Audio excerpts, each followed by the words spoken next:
And so we're transmitting here back online. What happens when your computer crashes? And I got too many resources going. But Jonathan, so appreciate that you were talking about just quick summary, if you can, with points about living in Rhode Island. Yeah, of course. So the things that I was sharing a few moments ago was that living in Rhode Island, I mean, you're in a state that's 1 hour wide from the furthest points away from one another. We border both Massachusetts and Connecticut. We're the little brother to Massachusetts, to Boston. So a lot of our folks are traveling to Boston, or they're working in the healthcare field here in Rhode Island, or they're going and working in Hartford. So I mean, Connecticut.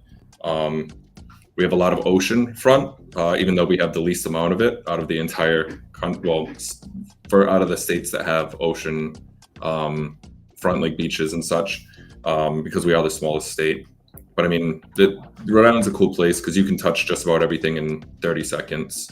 One of the things that I was sharing earlier that is in relation to, I think you had 16,000 properties on the market. We have 1,500 across the entire state, and that's across single family, multifamily, and condo. I don't know if the stats that you showed were just single family only, but that's that. In Massachusetts, we have about 10,000 on the market at any given point. So I mean, there's that. I had jumped into how a lot of the properties that go into contract here in Rhode Island don't make it to the closing table. Same thing in Massachusetts. We get a lot of properties that come back in. And I went through some of the reasons as to why that happens, such as like a bad inspection, appraisal, commitment, or title issues. So I really touched on a lot of it. What is the days on market that's typical, or I don't know, there's, I guess, an average or a median? 30. 30 days? Yeah, 30 days flat for the ones that do make it to the closing table.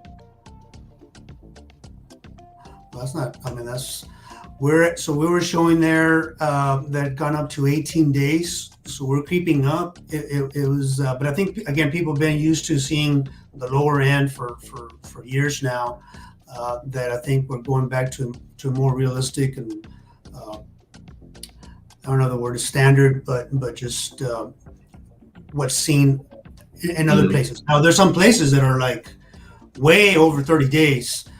So I don't know, in the New England area in general, are there some areas that are you seeing that are trending where they're taking longer than Rhode Island? Yeah, so more of the suburban areas are taking a little bit longer. Properties that are over 600,000, 700,000, about 600 to 700,000 are sitting a little bit longer. A lot of those folks, when you get into that price range in these areas, I don't know what it's like across the country, but in these areas, they tend to list their properties about $20,000, $30,000 above what the actual sales price is, with the anticipation that someone's going to lowball them. I'm not a fan of that tactic. I think it's kind of like a yard sale mindset. If you have that mindset, I feel like the first thing that people are going to do is I'm going to start negotiating really, really low in relation to where you are to find out where that ZOPA is, or zone of opportunity. I'm a big believer in trying to understand what somebody's situation is, and we list it accordingly. But anyways, that's neither here nor there. We have a lot of folks that are mostly in the 500,000 range and below. That's the majority of our market here. To I guess reiterate, if entry level housing for single family versus condos or townhomes, what would you say or those numbers would be like? Entry level for a single family, you're looking at about 400,000. For a condo, you could get into a decent one at around 100 to 150,000. And for multifamilies, 550-ish. Because some of our newer construction, 2 families are going for like 700,000-800,000. Yeah. So is there much of new construction going on? No, we don't really get a lot of new construction in Rhode Island. I mean, there's a fair amount, but it's not a lot by any means. I mean, a lot of our land is either is mostly already built on. Let's just say that, or it's Yeah, I would owned by imagine. people that are not trying to let it go. Some of the cities have still zoning restrictions, such as like you have to have at least 2 acres of land in order to build on it. Some of the cities are starting to change their zoning laws, so that way, even if you have like 3,500 square feet, you can still build like a single family or a 2-family on it. Not literally. I'm kind of just spitballing right now, but they're I changing. imagine out there, New England homes are like way older. Like in Providence, like I don't know. I'm just comparing, let's say, like Boston, that's like historic. Yeah. Are there like way old 18th century homes? Yep. Yeah, we have properties that are like 1870, 1875, 1880s. We have a fair amount of those. A lot of those are kind of going through like a tear down, or sometimes the Historic Society tries to like save them. But we mostly have properties now that are built after 1950. So we still have to deal with a lot of the lead laws from pre-1975. But a lot of our properties have like cement foundations, or concrete foundations, I should say. So we don't deal a lot with that old style anymore. Like it's still there. It's very prominent. But a lot of the problems that were there have been fixed. Nice. What would you recommend if somebody's interested in just scoping out the area? When people move, I imagine they're already familiar with Rhode Island. They already visit. I don't know if you get any people out, like further out the state and outside of the New England area, or is it mostly people that are already in the local region? We get a really nice mixture of everything. I've worked with a lot of veterans that are relocating to this area. I've worked with a lot of folks in Boston, Massachusetts that are looking to avoid Massachusetts multifamily prices of $800,000-900,000 and get into that $600,000 range with the multifamilies here. Avoid the $800,000 single families up there and come down to something that's more like 500. So I mean, that's a lot of our clientele right now. A lot of the folks that are already Rhode Island based are either moving further south into Rhode Island, closer to Connecticut, or they're just leaving the state altogether. But if somebody's planning on moving here from out of state, the first thing that I would say is to sit with somebody like myself that can point you in the right direction. You go and share, like, what are your interests? What are your hobbies? What do you like to do? What do you not like to do? What kind of scene do you want to be in? And then what we can do, or what I can do, is like point them in the right direction. Where's their new job going to be located? How far is it? How long is it going to actually take to drive to that particular location? I drive 33,000 miles a year, which is significantly more than what the average person here in the Rhode Island area is, but does maybe like 9,000. So I understand how long it actually takes to drive from one place to the next, and I can usually hit it almost down to the exact minute, amidst like some crazy God-driven traffic moment. Yeah. Is it recommended, or is it like a good idea for people to, like, if they're looking to relocate, to rent first before buying, or is it where they can pretty much get a good feel from visiting first to select? Because I know in some places it's very different from one side of town or one area than another. And sometimes it's just too much to like go for it right away and go into buying. But it might be different in other areas. So I don't know what your take is on that. For the cities that you're referring to, it's quite obvious when you've crossed the train tracks. So it's, people figure it out quite quickly. One weekend here, kind of like little havens where it can be a little bit dangerous, but overall, Rhode Island's a beautiful, as long as you're not busting anyone's chops about anything, you're really in a safe place here. School systems are a little bit different, but we have people go to like greaterschools.org or go to the Rhode Island Department of Education website and try to look at like what their stats are, or have them go to the city police department websites to find out what the crime rates look like in specific areas. But I think like one weekend here, you can touch most of Rhode Island and figure out like where do you want to be. And I can usually point people in the right direction, like go attend this open house, check it out, see what it's like, and see how you feel about it. One other thing, as far as, because some of these are just triggering other conversations I've had, with other agents.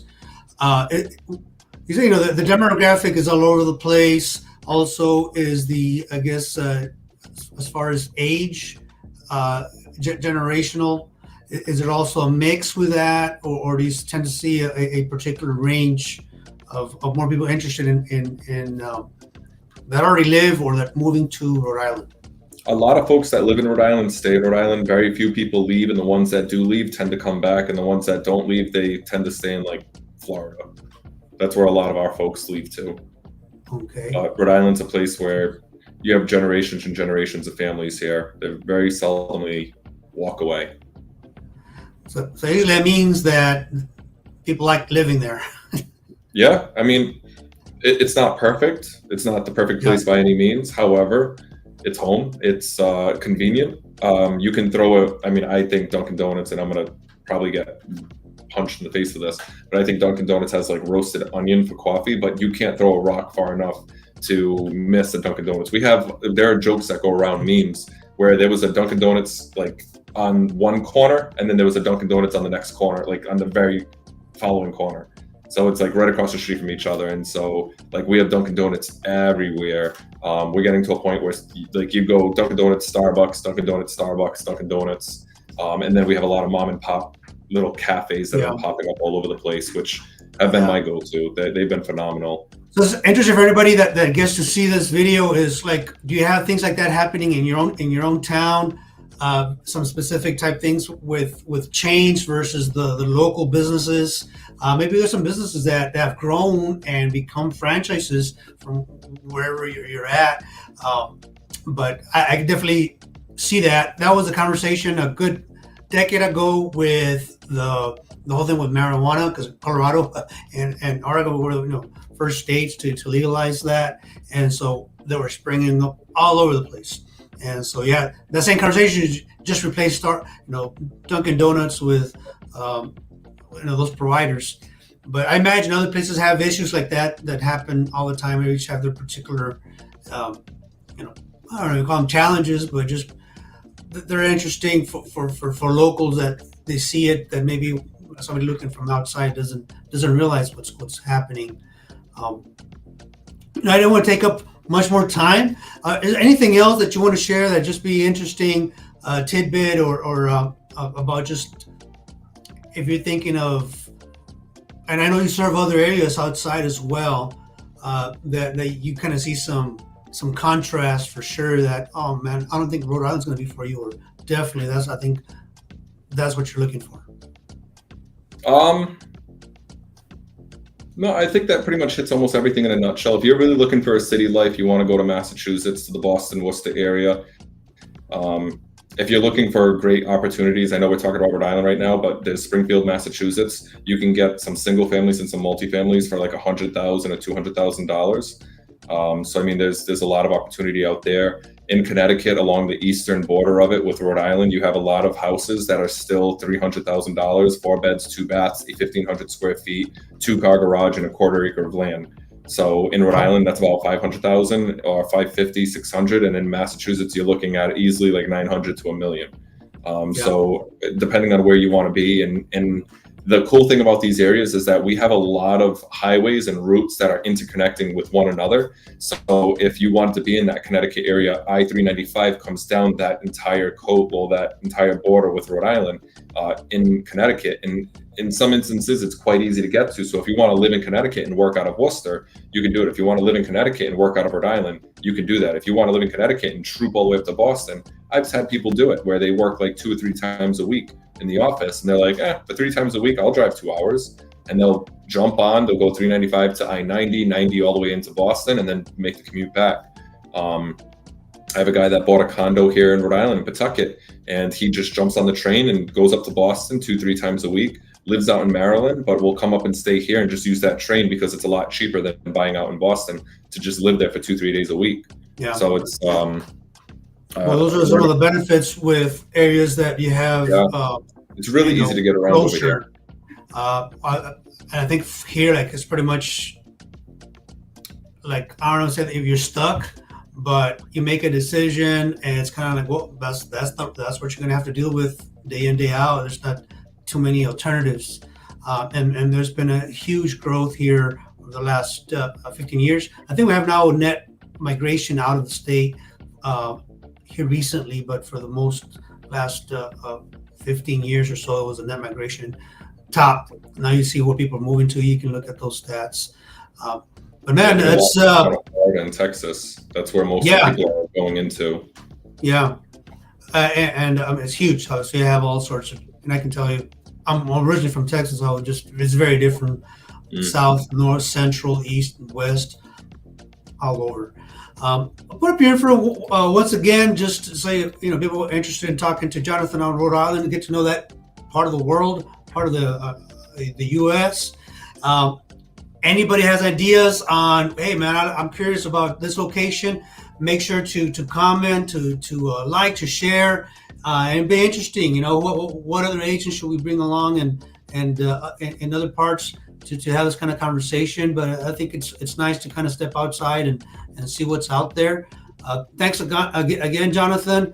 Enjoy your 4th of July weekend. Everybody out there, same thing. And let's do it another time, and hopefully we have less technical issues that come up. This is my first one, so bound to happen. But now I'm ready for it for next time. It's all right. We make it work. I appreciate you, and thank you for having me on. I hope everybody found this interesting, and maybe I sparked some interest in the Rhode Island, Massachusetts, and Connecticut areas. Feel free to just message me or call me on the number below. Phone calls are usually better. If I don't know who you are, and if I don't pick up, just text me. I have a belief that I should call you back within 3 hours. Otherwise, I better be in the hospital or something. So communication is really, really important. All right. All right, guys. All right, man. Have a good one. Thank you. You too. Mm-hmm.